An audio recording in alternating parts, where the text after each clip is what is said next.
Hey everyone, welcome to the Dev Diary for patch 2.2. I'm Jane Chen, and I want to give you a peek into the stuff coming to Wild Rift over the next couple of months.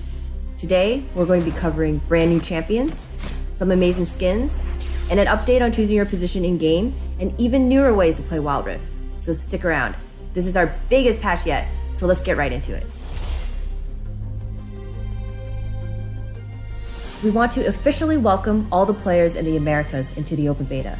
We know you've been patiently waiting, and we're thrilled to finally launch Wild Rift in your region. To get you caught up to speed, we're introducing a special limited time event called Wild Welcome. During this time, you'll earn champions and other content faster to help you get started. Of course, that's in addition to the rewards you'll receive for your time and investment in League of Legends by logging in using your Riot Games account. Very soon, we'll be adding in-game support for Arabic. It's taken us some time to get it ready because we've adjusted the game's UI layout completely so it should feel natural to navigate around. Let us know what you think and where we can improve. One of the things we've heard a lot from you is that Wild Rift has a lot of humanoid champs, not as many monstrous types. So let's take a peek into the cave and find out who's coming next.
What happens when two of League's deadliest champions clash in the most dangerous of games?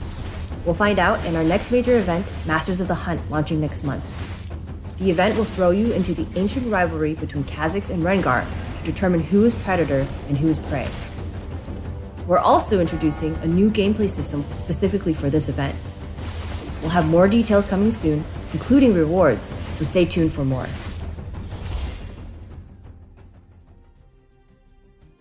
As we said earlier this year, we're looking to flesh out Wild Rift's item pool.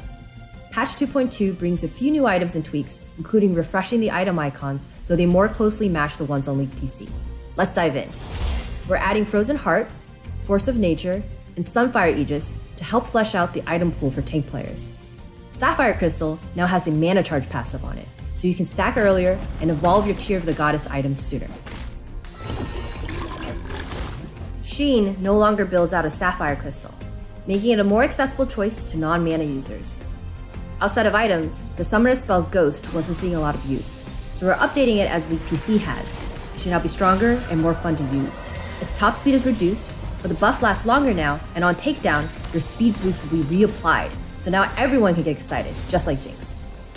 Finally, we're changing the way champions play with higher attack speed. Right now, stacking a bunch of attack speed basically makes you feel like you have no wind-up on your attacks, giving you an easy way to flawlessly kite or chase as a high-powered marksman. We're adjusting this so it's not so forgiving. We'll be keeping an eye on win rates closely to make sure it doesn't feel too bad for dual laners. Over the past few months, we've been gathering your feedback about quality of life features you want to see in the game. We've heard you, and we're adding some features to make your experience better. We're adding new pings to give you a way to say, enemy missing, and enemy has vision here. For advanced customization, you can now tune the dead zones on your ability buttons. The bigger the dead zone, the harder it is to accidentally aim when tapping abilities. We've added more clarity around when neutral objectives spawn on the minimap. And you can now optionally hide player names in-game, or choose to display champion names instead.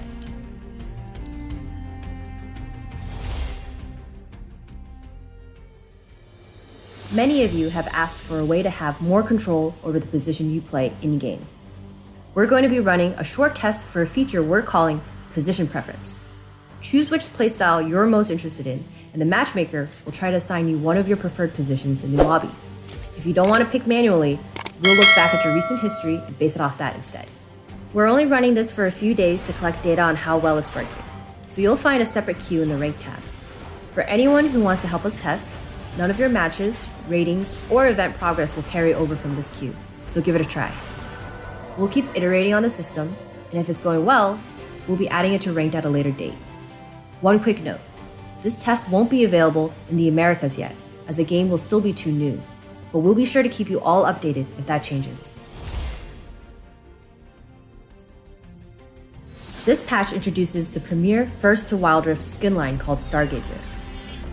The Stargazers are godlike archivists who can see and influence fate by studying the stars. Joining the roster are Camille, Twisted Fate, and Soraka. And we'll be running a small in-game event to celebrate the launch. And of course, we won't leave you without another quick look at some other skins coming soon.